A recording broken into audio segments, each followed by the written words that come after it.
दोस्तों, क्या आपने कभी ऐसे इंसान के बारे में सुना है जो जन्म से मुस्लिम हो, नमाज भी पढ़ता हो, हज भी कर चुका हो, लेकिन पिछले 60 सालों से भगवान कृष्ण के भजन गा रहा हो? और इतना ही नहीं, वो अपनी कला से कमाए हुए पैसे खुद पर नहीं बल्कि गायों की सेवा और गरीब बेटियों की शादी में खर्च करता हो। बहुत से लोग इनके बारे में जानते हैं और बहुत से लोग नहीं जानते हैं। जो लोग इनको नहीं जानते हैं उनको मैं बता दूं कि ये एक अद्भुत कलाकार मीर हाजी कसम है, जो एक मुस्लिम संप्रदाय से हैं, जिन्हें लोग प्यार से हाजी राम कड्डू कहते हैं। मीर हाजी कसम गुजरात के जूनागढ़ जिले के रहने वाले एक पारंपरिक लोक संगीतकार हैं। उनका जन्म 27 जनवरी 1951 को एक गरीब लेकिन संगीतमय परिवार में हुआ था। बचपन में ही इन्होंने अपनी मां को खो दिया और इनके पिता ढोलक बजाकर जैसे तैसे घर चलाते थे। परिवार में पैसों की तंगी होने के कारण ये कभी स्कूल नहीं जा पाए और 10 साल की उम्र में ही इन्होंने ढोलक को अपना जीवन बना लिया। मीर हाजी कसम दिन में होटल में काम करते थे और शाम को भजन कीर्तन में ढोलक बजाने चले जाते थे। इनका जीवन बहुत ही संघर्ष भरा था और इनको हाजी राम कड्डू इसलिए कहते थे क्योंकि गुजराती भाषा में राम कड्डू का मतलब होता है खिलौना, क्योंकि वो ढोलक से अलग अलग आवाजें निकाल सकते हैं, जैसे खिलौनों की अलग अलग वाद्य यंत्रों की बिल्कुल हूबहू।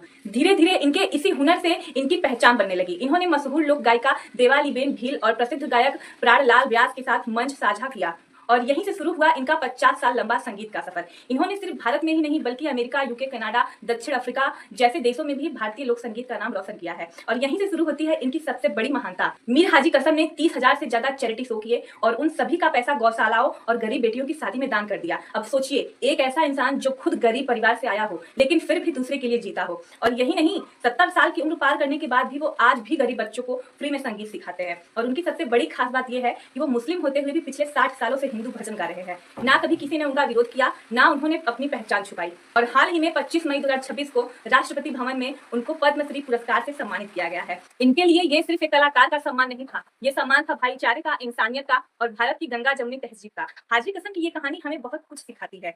धर्म कभी इंसान को अलग नहीं करते, हम इंसान खुद ही ये दीवारें बना लेते हैं जातिवाद की। अगर नीयत साफ हो तो भजन हो या इबादत, सब ईश्वर तक खींचे जाते हैं। आज के समय में जहां हर कोई धर्म के नाम पर लड़ रहा है, वहीं हाजी कसम जैसे लोग हमें ये याद दिलाते हैं असली धर्म इंसानियत है और असली पूजा सेवा है। और शायद इसी वजह से आज पूरा देश उन्हें सलाम कर रहा है। दोस्तों, आपको इनके बारे में जानकर कैसा लगा कमेंट करके जरूर बताइएगा और ऐसे ही और रोचक और नई खबरों के लिए हमारे चैनल फैमिली को सब्सक्राइब करना ना भूलें। धन्यवाद।